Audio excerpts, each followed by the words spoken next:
Hey guys, welcome back. आज से हम स्टार्ट करने जा रहे हैं ऑपरेटिंग सिस्टम। ऑपरेटिंग सिस्टम काफ़ी इजी सब्जेक्ट है और इम्पोर्टेंट भी, और इसे हम स्टडी करेंगे एकदम इजी वे में। अगर ओएस का सिलेबस देखें तो इसमें नियरली 65% थियोरेटिकल पार्ट होता है एंड नियरली 35% न्यूमेरिकल पार्ट होता है। और इसके जो न्यूमेरिकल्स होते हैं वो काफ़ी ईजी होते हैं। न्यूमेरिकल्स करने के लिए बस आपको फॉर्मूला पता होना चाहिए और पता होना चाहिए कि ये जो क्वेश्चन है वो किस टाइप का क्वेश्चन है। अगर आपको ये दो चीज़ पता है then only you will be able to solve any type of question very easily. और इस वीडियो में हम देखने वाले इंट्रोडक्शन टू ऑपरेटिंग सिस्टम। तो स्टार्ट करते हैं आज की वीडियो। इस वीडियो में हम देखेंगे ऑपरेटिंग सिस्टम क्या होता है, ऑपरेटिंग सिस्टम के गोल्स क्या होते हैं एंड यूजेस, एप्लीकेशंस और सर्विसेज ऑफ ऑपरेटिंग सिस्टम क्या होती है। तो ये जो यूजेस, एप्लीकेशन, सर्विसेज या फिर फंक्शंस ऑफ ऑपरेटिंग सिस्टम है, सब सिमिलर चीज़ है। ऑपरेटिंग सिस्टम के लिए इन सभी टर्म का एक ही मतलब है कि जो ऑपरेटिंग सिस्टम है वो क्या काम करता है और कैसे हमारे यूज में आता है। Operating system introduction. तो ऑपरेटिंग सिस्टम होता क्या है उसका एक इंट्रोडक्शन ले लेते हैं। An operating system is a software that acts as an interface between user and hardware। तो जो ऑपरेटिंग सिस्टम होता है वो क्या होता है, वो एक सॉफ्टवेयर होता है जो कि एक इंटरफेस की तरह काम करता है। किसके बीच में? यूजर एंड हार्डवेयर के बीच में। ऑपरेटिंग सिस्टम का जो एब्स्ट्रैक्ट व्यू है वो हम इस डायग्राम के बेसिस पे समझ सकते हैं। तो इसमें हमारे पास यूजर है। यूजर क्या कर रहे हैं? यूजर जो एप्लीकेशन है, अपना सॉफ्टवेयर है, उससे कम्युनिकेट कर रहा है। तो इसमें जो यूजर होते हैं वो वर्क करते हैं सॉफ्टवेयर पे, जैसे हम लोग भी वर्क करते हैं, वीएस कोड पे वर्क करते हैं, अलग अलग सॉफ्टवेयर पे वर्क करते हैं। तो इसी तरीके से जो यूजर होता है वो वर्क करता है सॉफ्टवेयर पे। और जो सॉफ्टवेयर की जो कनेक्टिविटी होती है वो होती है ऑपरेटिंग सिस्टम से। मतलब सॉफ्टवेयर को अगर कोई रिक्वेस्ट करनी है तो वो ऑपरेटिंग सिस्टम को करता है कि मुझे ये रिसोर्स चाहिए, तो वो ऑपरेटिंग सिस्टम से रिक्वेस्ट करता है और ऑपरेटिंग सिस्टम उसको हार्डवेयर प्रोवाइड करता है कि ओके, मैंने आपकी डिमांड का एक्सेप्ट की, मैं आपको ये एलोकेट कर रहा हूँ। और इस डिवाइस का यूज होने के बाद या फिर रिसोर्स का यूज होने के बाद जो ऑपरेटिंग सिस्टम होता है वो उसे डी एलोकेट कर देता है। इसे आप बेसिक एग्जांपल से समझ सकते हो कि अगर कोई यूजर है वो कोई सॉफ्टवेयर रन कर रहा है और सॉफ्टवेयर में वो कमांड देता है कि मुझे प्रिंट आउट करवाना है कुछ पेजेस का प्रिंटर के थ्रू। वो जो कमांड होती है वो रिक्वेस्ट की फॉर्म में जाती है ऑपरेटिंग सिस्टम पे। ऑपरेटिंग सिस्टम से बोला जाता है कि भैया देखो यार, यूजर मांग रहा है यार, आप प्रिंट प्रिंट करवा दो यार। तो जो ऑपरेटिंग सिस्टम होता है वो डिवाइस एलोकेट करता है और डिवाइस को बोल देता है चलो यार प्रिंट कराओ यार, अपना आदमी है, कोई दिक्कत नहीं है, प्रिंट करा दो। तो इस तरीके से जो ऑपरेटिंग सिस्टम है वो वर्क करता है। तो जो ऑपरेटिंग सिस्टम होता है वो यूजर एंड हार्डवेयर के बीच में एक इंटरफेस की तरह काम करता है। मतलब यूजर से भी कनेक्ट रहता है और हार्डवेयर से भी कनेक्ट रहता है। तो ऑपरेटिंग सिस्टम का काफी इंपॉर्टेंट रोल है। अब इंपॉर्टेंट क्या होता है ये हम देख लेते हैं गोल्स ऑफ ऑपरेटिंग सिस्टम में। अब हम देखते हैं गोल्स ऑफ ऑपरेटिंग सिस्टम। और इससे भी पहले मैं आपको बताना चाहता हूँ कि जो ऑपरेटिंग सिस्टम है वो सिर्फ एक कंप्यूटर या फिर लैपटॉप पे नहीं, वो मोबाइल के लिए भी होते हैं ऑपरेटिंग सिस्टम, टैबलेट्स के लिए भी होते हैं। तो इसका जो फर्स्ट गोल है वो है the key objective of the operating system is to make device easy to use in efficient way. तो ऑपरेटिंग सिस्टम का गोल होता है कि कोई भी डिवाइस है उसे इजी टू यूज बनाना यूजर्स के लिए, यूजर उसके थ्रू इजीली अपना वर्क कर पाए इफिशियंट वे में। और इसके बाद जो इसका नेक्स्ट गोल है वो है मैक्सिमाइज सीपीयू यूटिलाइजेशन। ओएस का जो गोल होता है वो होता है सीपीयू का मैक्सिमम यूटिलाइजेशन, मतलब जितना ज्यादा सीपीयू यूज हो सके उतना ज्यादा अच्छा रहता है सिस्टम के लिए। इसका जो नेक्स्ट गोल है वो है मिनिमाइज प्रोसेस स्टारवेशन। तो जो प्रोसेस का स्टारवेशन है, स्टारवेशन हिंदी में मतलब होता है इसका भूखा रह जाना। लेकिन ऑपरेटिंग सिस्टम में स्टारवेशन मतलब अगर कोई प्रोसेस है वो रन करना चाहती है लेकिन दूसरी प्रोसेस प्रोसेसर पे रन हो रही है, तो जो प्रोसेस है वो वेट करती रह जाती है, वेट करती रह जाती है, तो लॉन्ग वेट हो जाता है, उसी को हम बोलते हैं प्रोसेस स्टारवेशन। तो जो ओएस का गोल होता है वो प्रोसेस शेड्यूलिंग के लिए भी होता है। तो ओएस को ऐसी शेड्यूलिंग करनी है जिससे कि मिनिमाइज हो सके प्रोसेस स्टारवेशन, मतलब किसी भी प्रोसेस को ज्यादा वेट नहीं करना पड़े अपने टर्न के लिए, एग्जीक्यूट होने के लिए। तो ओएस का यही गोल रहता है कि जो प्रोसेस स्टारवेशन है उसको मिनिमाइज किया जाए। इसके बाद जो ओएस का गोल होता है वो होता है रिसोर्स शेयरिंग का। अगर सिस्टम में कोई रिसोर्स है उसे हमें डिफरेंट डिवाइसेस में भेजना है तो वो भी हम ऑपरेटिंग सिस्टम के थ्रू करते हैं। तो ये भी एक गोल हो गया ऑपरेटिंग सिस्टम का, डिफरेंट डिवाइसेस में रिसोर्स की शेयरिंग करना। अब हम देखते हैं ऑपरेटिंग सिस्टम के कुछ एग्जांपल्स, जैसे माइक्रोसॉफ्ट विंडोज हुआ, आईओएस हुआ, यूनिक्स हुआ। एक्चुअली जो ऑपरेटिंग सिस्टम होता है ना वो एक बड़ा सॉफ्टवेयर होता है। बड़ा सॉफ्टवेयर मतलब सिस्टम सॉफ्टवेयर, पूरे सिस्टम में एक सॉफ्टवेयर होता है जिसे हम ऑपरेटिंग सिस्टम बोलते हैं, सबसे बड़ा वाला। उसमें क्या होता है, जो छोटे सॉफ्टवेयर होते हैं जैसे एडिटिंग सॉफ्टवेयर हो गए, वीएस कोड हो गया, ये अपने सॉफ्टवेयर होते हैं। लेकिन ऑपरेटिंग सिस्टम एक सिस्टम सॉफ्टवेयर होता है, एक बड़ा सॉफ्टवेयर होता है जो कि बाकी सॉफ्टवेयर को एक प्लेटफॉर्म प्रोवाइड करता है रन करने के लिए। तो ऑपरेटिंग सिस्टम के एग्जांपल है Microsoft Windows, iOS, Linux, Unix, Fedora, Ubuntu, Android, BlackBerry OS, Mac OS. तो ये कुछ एग्जांपल है ऑपरेटिंग सिस्टम के। अब हम देखते हैं services of operating system. Services of operating system को बताने से पहले एक स्टोरी बता देता हूँ छोटी सी, 1 मिनट के अंदर खत्म हो जाएगी, इतनी छोटी स्टोरी है। तो इसके अंदर क्या होता है, एक लड़का था, वो बोलता है, जिद करता है कि मुझे एमएससी करनी है, एमएससी करनी है। उसको पूछा गया भाई क्यों करनी है? वो लड़का बोल रहा है मुझे एमएससी करने के बाद पीडीएफ बनानी है। भाई मेरे को तो समझ नहीं आया क्या है। तो मैंने क्या किया, उस लड़के को तो निकाल दिया फ्रेम से, लेकिन जो उसकी आदत रह गई थी ना कि उसे एमएससी करने के बाद पीडीएफ बनानी है, तो वो रह गई मेरे पास। तो ये वही है, उसकी याद है, एमएससी पीडीएफ। जो स्टोरी मैंने सुनाई वो फिक्शन स्टोरी है, so don't worry about that. अगर आपने एमएससी पीडीएफ याद कर लिया तो आपको ऑपरेटिंग सिस्टम की 6 सर्विसेज से याद हो जाएंगी। क्योंकि जो एमएससी पीडीएफ है ये एक एक्रोनियम है, एक्रोनियम मतलब शॉर्ट फॉर्म। तो अब देखते हैं सर्विसेज ऑफ ऑपरेटिंग सिस्टम। तो ये आ गई हमारे पास services of operating system. M से हो गया सर मेमोरी मैनेजमेंट, एस से हो गया सिक्योरिटी, सी से हो गया कॉन्टेक्स्ट स्विचिंग, पी से हो गया प्रोसेसर मैनेजमेंट, डी से हो गया डिवाइस मैनेजमेंट, एफ से हो गया फाइल मैनेजमेंट। आपको अगर एमएससी पीडीएफ समझ आ गया तो आपको 6 सर्विसेज आपको याद हो जाएंगी। क्योंकि एग्जाम टाइम में चीज़ों को याद करना थोड़ा डिफिकल्ट हो जाता है, तो ये काफ़ी इजी चीज़ है, ये आपके ब्रेन में रहेंगी हमेशा। तो इनकी हेल्प से आप ये सर्विसेज इजीली याद कर सकते हैं। One by one operating system की सारी सर्विसेज देखते हैं कि ऑपरेटिंग सिस्टम क्या क्या सर्विस देता है। तो सबसे पहले स्टार्ट करते हैं मेमोरी मैनेजमेंट से। Memory management. Memory management refers to management of primary और मेन मेमोरी। मेमोरी मैनेजमेंट मतलब इसके अंदर जो मेमोरी मैनेज करेंगे वो प्राइमरी मेमोरी होगी, प्राइमरी मतलब मेन मेमोरी होगी। इसके अंदर सेकेंडरी मेमोरी मैनेज करने की बात नहीं है, सिर्फ मेन मेमोरी मैनेज करने की बात हो रही है। तो जो ऑपरेटिंग सिस्टम होता है वो मेन मेमोरी मैनेज करने में हेल्प करता है। इसका नेक्स्ट पॉइंट है, main memory provides a fast storage that can be accessed directly by CPU. For a program to be executed it must be in main memory. तो इसमें main memory की बात इसीलिए कर रहे हैं क्योंकि जो सीपीयू होता है वो डायरेक्ट कांटेक्ट कर सकता है मेन मेमोरी से। तो सीपीयू मेन मेमोरी से डायरेक्ट कांटेक्ट करता है तो उसको एक्सेस करना काफी फास्ट हो जाता है। और मेन मेमोरी को मैनेज करना इसीलिए भी जरूरी है क्योंकि जो प्रोग्राम होते हैं वो मेन मेमोरी में आते हैं, तब जाके वो एग्जीक्यूट होते हैं प्रोग्राम्स। अगर प्रोग्राम मेन मेमोरी में नहीं है तो प्रोग्राम एग्जीक्यूट भी नहीं होते। तो सबसे पहले जो प्रोग्राम होते हैं वो सेकेंडरी मेमोरी में होते हैं, उसके बाद वो मेन मेमोरी में आते हैं, और मेन मेमोरी में आने के बाद वो एग्जीक्यूट होते हैं। तो इसीलिए मेन मेमोरी का मैनेजमेंट जरूरी है। तो ऑपरेटिंग सिस्टम मेन मेमोरी का मैनेजमेंट देखता है। An operating system does the following activities to keep tracks of primary memory. तो ऑपरेटिंग सिस्टम कुछ एक्टिविटीज करता है जिसकी हेल्प से वो मैनेज करता है प्राइमरी मेमोरी को। तो क्या क्या एक्टिविटीज करता है ओएस देखते हैं।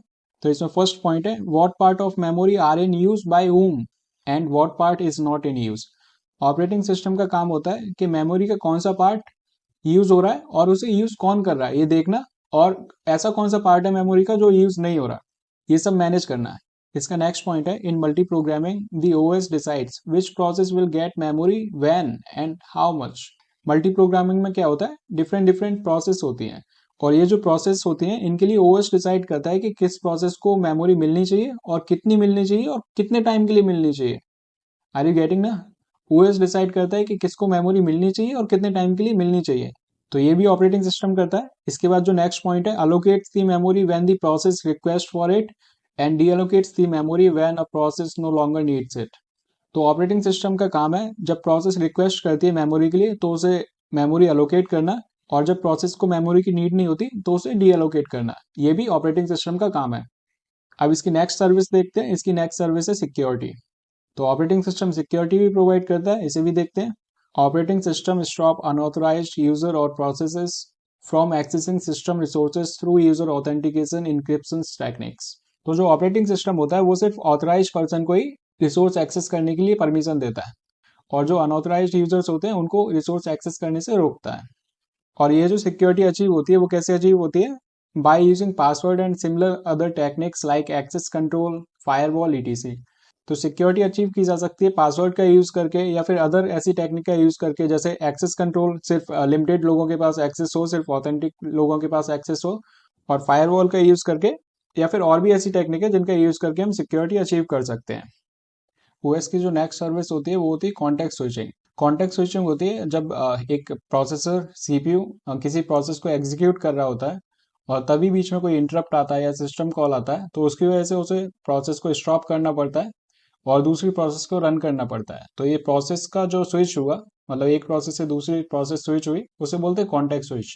और ऐसा भी हो सकता है जब प्रोसेस कंप्लीट हुई उसके बाद दूसरी प्रोसेस आई, मतलब जो प्रोसेसर होता है वो एक प्रोसेस को छोड़ के दूसरी प्रोसेस को एग्जीक्यूट करता है, तो वो होता है कॉन्टेक्स्ट स्विचिंग। तो इसमें भी यही दे रखा है, इसमें देख लेते हैं। OS helps in switching the CPU to another process. तो जो ऑपरेटिंग सिस्टम होता है वो सीपीयू की हेल्प करता है कॉन्टेक्स्ट स्विचिंग में। इसका नेक्स्ट पॉइंट देख लेते हैं। ड्यूरिंग इंटरप्ट और system call OS saves the current process state and loads the state of the next process to ensure efficient switching। तो जब एक प्रोसेस से दूसरी प्रोसेस पे स्विच करते हैं तो उसके इसमें क्या होता है, तो सबसे पहले जो प्रोसेस वन है वो एग्जीक्यूट हो रही है, लेकिन उसके बीच में कोई इंटरप्ट आया या फिर सिस्टम कॉल आया। सिस्टम कॉल क्या होता है, सिस्टम कॉल एक सॉफ्टवेयर इंटरप्ट होता है। तो इसमें जो प्रोसेस वन है उसे रोक दिया गया, इंटरप्ट की वजह से या फिर सिस्टम कॉल की वजह से, किसी भी वजह से उसे रोक दिया गया। अब हमें प्रोसेस वन की जगह प्रोसेस टू को एग्जीक्यूट कराना है। तो इससे पहले जो ऑपरेटिंग सिस्टम है वो क्या काम करता है, वो इंपोर्टेंट काम करता है। ऑपरेटिंग सिस्टम क्या करता है, जो प्रोसेस वन की स्टेट होती है उसे सेव करा लेता है पीसीबी वन में। ये पीसीबी क्या होता है, पीसीबी होता है प्रोसेस कंट्रोल ब्लॉक। हर एक प्रोसेस के लिए एक यूनिक ब्लॉक होता है और हर एक प्रोसेस की एक यूनिक आईडी होती है जो इसके अंदर स्टोर होती है प्रोसेस कंट्रोल ब्लॉक के अंदर, जिससे कि हर एक प्रोसेस को डिफरेंटली आइडेंटिफाई किया जाए। तो प्रोसेस कंट्रोल ब्लॉक के अंदर प्रोसेस की स्टेट को सेव कर दिया जाता है। तो जो पीसीबी वन है उसमें प्रोसेस वन की स्टेट को सेव कर दिया गया और इसके बाद आती है प्रोसेस टू। तो प्रोसेस टू को लोड करने के लिए क्या होता है, जो पीसीबी टू होता है ना, उसके अंदर जो स्टेट होती है उसे रीलोड करना पड़ता है। तो इस तरीके से जो प्रोसेस टू होती है वो एग्जीक्यूट होना स्टार्ट हो जाती है। जब एक कॉन्टेक्स्ट स्विचिंग होती है एक प्रोसेस से दूसरी प्रोसेस में, तो उसके बीच में थोड़ा टाइम भी वेस्ट होता है। अब हम देखते हैं इसकी next service, processor management. Processor मतलब सीपीयू। तो जो ऑपरेटिंग सिस्टम होता है वो सीपीयू या फिर प्रोसेसर को भी मैनेज करता है। कैसे मैनेज करता है देख लेते हैं। In multi programming environment the OS decides which process gets the processor when and for how much time. This is called process scheduling.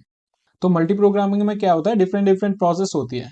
तो जो ऑपरेटिंग सिस्टम होता है वो डिसाइड करता है कि किस प्रोसेस को प्रोसेसर अलोकेट होगा और कितने टाइम के लिए अलोकेट होगा। और ये जो प्रोसेस होती है इसे कहते हैं प्रोसेस शेड्यूलिंग। और ये जो प्रोसेस शेड्यूलिंग है ये काफ़ी इंपॉर्टेंट टॉपिक है। इसे आप आगे पढ़ोगे, डिफरेंट डिफरेंट टाइप की शेड्यूलिंग एल्गोरिथम्स होती हैं, जैसे एफसीएफएस होती है, एचजेएफ होती है, प्रायोरिटी होती है, राउंड रॉबिन होती है। तो इस तरीके की डिफरेंट टाइप्स ऑफ शेड्यूलिंग होती है। An operating system does the following activities for processor management. तो ऑपरेटिंग सिस्टम कुछ एक्टिविटीज करता है प्रोसेसर मैनेजमेंट के लिए, वो भी देख लेते हैं। इसमें फर्स्ट पॉइंट है keeps track of processor and status of process. तो ऑपरेटिंग सिस्टम का काम है जो प्रोसेसर है सीपीयू, उसको देखते रहना कि जो सीपीयू है वो फ्री है कि नहीं, उसे हम प्रोसेस अलोकेट कर सकते हैं कि नहीं, उस पर पूरा कीप ट्रैक करना। और जो प्रोसेस का स्टेटस है उसे भी चेक करना, मतलब जो प्रोसेस है वो अभी रन हो सकती है कि नहीं, अभी वो मेन मेमोरी में आई है कि नहीं, वो एग्जीक्यूट हो भी सकती है कि नहीं, तो ये भी देखता है ऑपरेटिंग सिस्टम। इसके बाद नेक्स्ट पॉइंट है allocates the processor to a process. तो ऑपरेटिंग सिस्टम का काम होता है कि जो प्रोसेस है उसे सीपीयू अलोकेट करना। And deallocate processor when a process is no longer required. और जब प्रोसेस पूरी एग्जीक्यूट हो जाती है और उसे प्रोसेसर का कोई काम नहीं होता, तो उसे डीअलोकेट करने का भी काम ऑपरेटिंग सिस्टम करता है। अब हम देखते हैं डिवाइस मैनेजमेंट। ये भी ऑपरेटिंग सिस्टम की सर्विसेज में आता है। An operating system manages device communication view their respective drivers. तो जो ऑपरेटिंग सिस्टम होता है वो डिवाइस को मैनेज करता है। और ये मैनेज कैसे करता है, तो जो डिवाइसेस होते हैं उन सभी के अपने अपने ड्राइवर्स होते हैं। तो डिवाइस ड्राइवर्स की हेल्प से जो ऑपरेटिंग सिस्टम होता है वो डिवाइसेस को मैनेज करता है। OS does the following activities for device management. तो डिवाइस मैनेजमेंट के लिए ओएस कुछ ये एक्टिविटी करता है, ये भी देख लेते हैं। इसमें फर्स्ट पॉइंट है keeps tracks of all devices. तो ऑपरेटिंग सिस्टम का काम होता है कीप ट्रैक करना सारे डिवाइसेस को। इसके बाद नेक्स्ट पॉइंट है program responsible for this task is known as IO controller.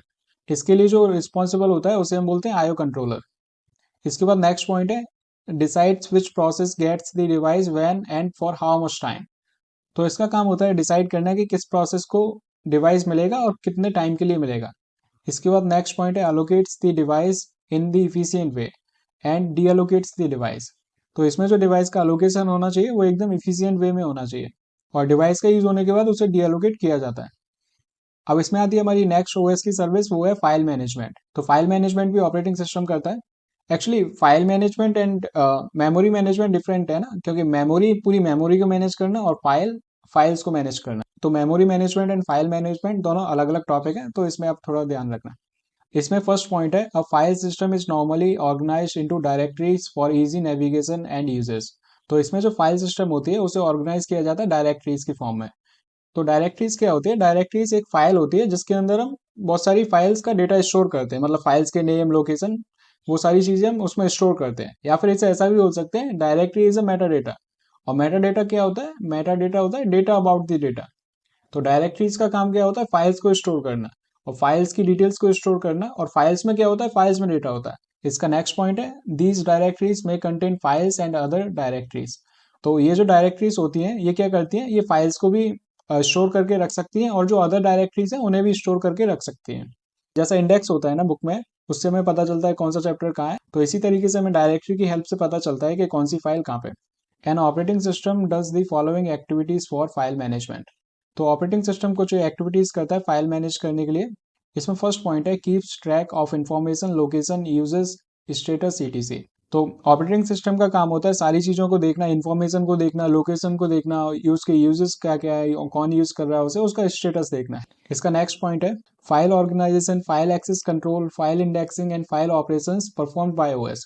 तो ओएस का और क्या काम होता है? ओएस का काम होता है कि जो फाइल है उसको ऑर्गेनाइज करना, फाइल का एक्सेस किसको देना है वो सब मैनेज करना, फाइल की इंडेक्सिंग, फाइल में जो ऑपरेशंस परफॉर्म होने हैं वो सारे ऑपरेटिंग सिस्टम के थ्रू होते हैं। तो फाइल मैनेजमेंट भी ऑपरेटिंग सिस्टम की एक सर्विस है। सो इस वीडियो में इतना ही। नेक्स्ट वीडियो में हम देखेंगे टाइप्स ऑफ ऑपरेटिंग सिस्टम के बारे में। So thank you for now.